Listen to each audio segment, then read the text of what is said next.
Waheguru Ji Ka Khalsa, Waheguru Ji Ki Fateh. I wanted to make a follow-up video to the first Guru Nanak Dwara video because I wanted to include some new information that I found. I wanted to address some reactions to the first video, and I wanted to read some comments that the Sangha has made about the video. So those are my goals. Firstly, somebody confronted me about the first video and proclaimed that I was being hateful and that I was attacking and that I had false information. So I said, can you please send me quotes that include any hateful language or any attacks, as well as any false information? And that person couldn't do that because in the video, which I watched multiple times just to make sure, I don't attack anybody, I don't speak hatefully, and I don't include any false information. So another question that I got was why, like, what did they do to you? Like, why are you doing this? Like, what have they done to you? Like, why are you a woman scorned? And I said, they've never done anything to me, actually, and I'm not hateful of anybody. And why I want to share this information is because I think that the Sangat, as well as the public, deserves the right to know the facts. What inspired me was that when I was going to Guru Nanak Dwara, most of the 3HO people there were basically friendly, but they didn't really talk to me a whole lot. But the Punjabi Sikhs and Sikh-born Sikhs there really befriended me and talked to me all the time. And as I was seeing the differences in behaviors between the Kundalini Yoga class people and the Gurdwara visiting Sikhs, I was asking my new friends, like, what's happening? Like, why are they over there doing that? Why are we over here doing this? Like, what's the split that I'm noticing? So I was actually lucky to make really good friends with a lot of Sikh scholars and doctors and really well-respected elders of the community and younger people of the community who are scholars too. And they told me everything that had happened with Guru Nanak Dwara from their perspective. And I heard stories of the 3HO family there breaking promises, ignoring the Punjabi Sikhs' wishes, breaking traditional Gurdwara rules without any respect for requests to not break those rules. I heard stories about money being stolen, just broken promises, like so many really negative stories. So I decided to do more research on my own as opposed to just listening to these stories. And I would ask sometimes, well, why doesn't anybody say anything? Why isn't anybody doing anything about these injustices? And a common answer that I got multiple times was generally, we don't want to cause any problems, we just want to go, and we just want to wait until a particular person is gone. And I thought, well, it's not a very good plan to just wait until somebody's gone to do anything. Like, everybody deserves the right to know what's going on immediately. And if they know the whole truth and they still want to go there, then great, at least they know. They're making an informed decision. And that's what I want to help be able to do. So that's why I'm making these videos that are specifically about Guru Nanak Dwara.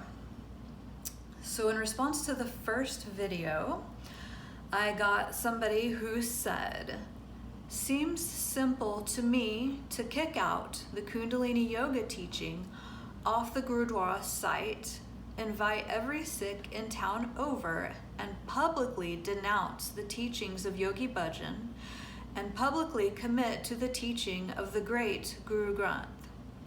Apologize to the Phoenix Sikhs and the Greater Panth honor the individual Sikhs who have fought down through the years against Yogi Bhajan's teachings, and take lots of photos, be humble, have a certain musician and other great ragis play Gurbani Kirtan, eat langar together. It would be grand and the right thing to do. Another person commented, "Brilliant video, thanks a lot. You are such a beautiful soul and a true Sikh. We should expose more stuff about Guru Nanak Dwara and help the Sangat learn. It's a scam and they just want Sangat's money. It's a cartel of few families and Sangat has a lot of complaints against them. 1. We should have elections and Sangat should choose their committee. 2. All money should be accounted so corrupt people can't make money. 3. Another Gurdwara was made 5 minutes away due to them. Such a waste of community resources. They just want their say and no one else. I will not contribute any of my dollars to this business, Gurdwara Ashram, till they reform themselves." And I got more comments on the video. "You're doing good work. Well done, Jasjeet Kaur." Actually, many other comments on Facebook and on the video that are just generally like, "Good job." But that's not what this video is about. So when people started saying solutions, like what the 3HO family could do to make things right for the Sikh community, I had heard in the past, and I thought again, if it's a Sikh Dharma International owned building, I'm pretty sure that even if they wanted to, they would not be allowed to change the agenda of using Kundalini Yoga and breaking the rules of Gurdwara. That's not gonna be allowed. So I did like a super basic Google search and found the county assessor's office information about who owns Guru Nanak Dwara.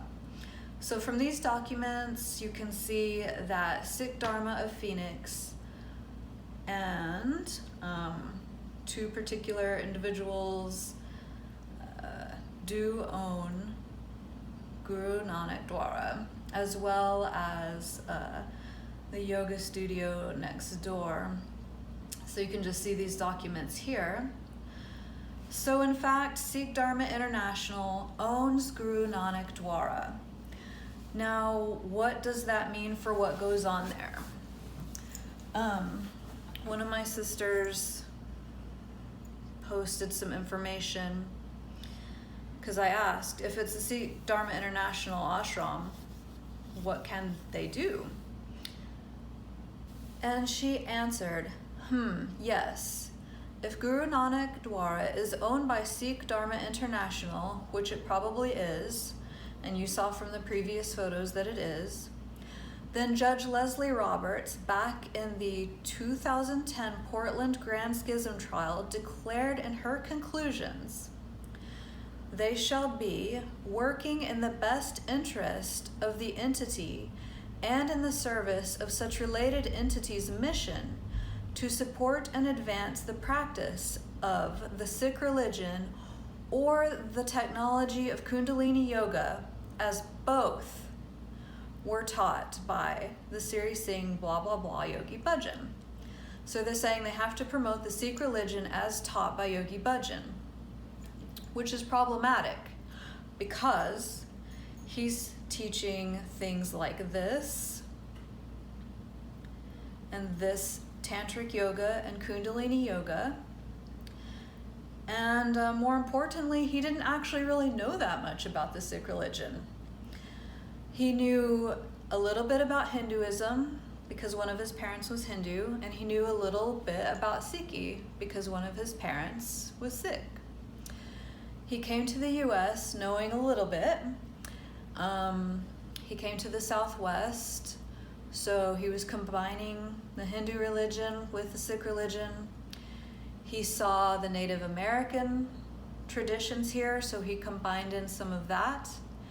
He saw Catholicism was large in the Southwest, so he combined some of that in too.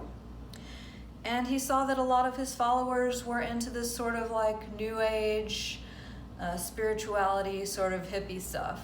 So he threw that in there too.